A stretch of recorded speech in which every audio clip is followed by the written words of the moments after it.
Hello කවුද මේ? අම්මේ මේ මම පුතා. ඇයි පුතේ? මොකද මේ මෙච්චර රැ වෙලා? අනිත් එක දන්නේ නැති නම්බරයකින්. අම්මේ මේ අහන්න මං එළියේ ඉන්නේ. මට හදිසි සල්ලි වගේක් ඕනේ. මේ දැම්ම පිළ 55ක් කියවන්න. කාටවත් කියන්න එපා. මං ඔයාලට සල්ලි දාන්න account number එක යවන්න. හා ඇයි මගේ පුතේ? ඔයාට කරදරයක් වද්ද? පැහැදිලි කරන්න වෙලාවක් නැහැ අම්මේ. දැන් සල්ලි දාන්නකෝ මං පස්සේ ගන්නම්.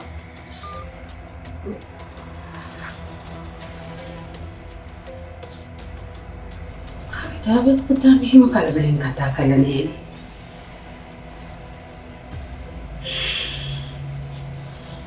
අනිත් එක මෙයා මට හැමදේම කියනවනේ. දෙස්මදියක් අංගන්නේ නේ.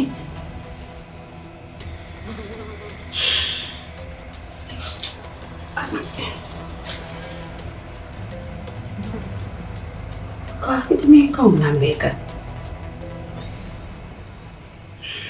කෝකටත් පුතාගේ නම්බර එකටම කෝල් එකක් අරන් බලනවා.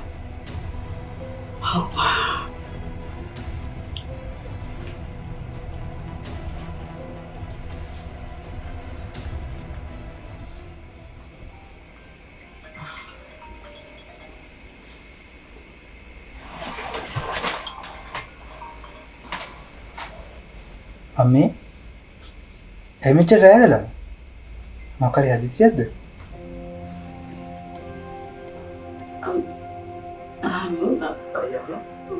පුතේ මේ වෙන නම්බර එකකින් පුතාගේ කටහඬින්ම කෝල් එකක් ආවනේ මට.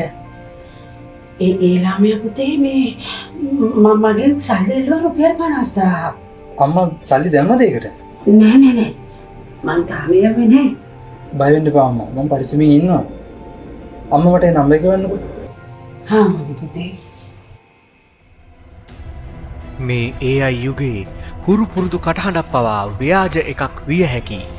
ඒ නිසා විශේෂයෙන්ම හදිසි බවක් හඟවන ඉල්ලීම්වලදී හැම විටම එහි සත්‍ය අසත්‍ය බව තහවුරු කරගන්න. සයිබර් හිංසනයක්ද? සයිබර් අපරාධයක්ද? කතා කරන්න අපිට. අපි ඉන්නවා ඔබේ සහයට. හිතවතී සයිබර් අවකාශයේ ඔබේ යෙහෙලියයි.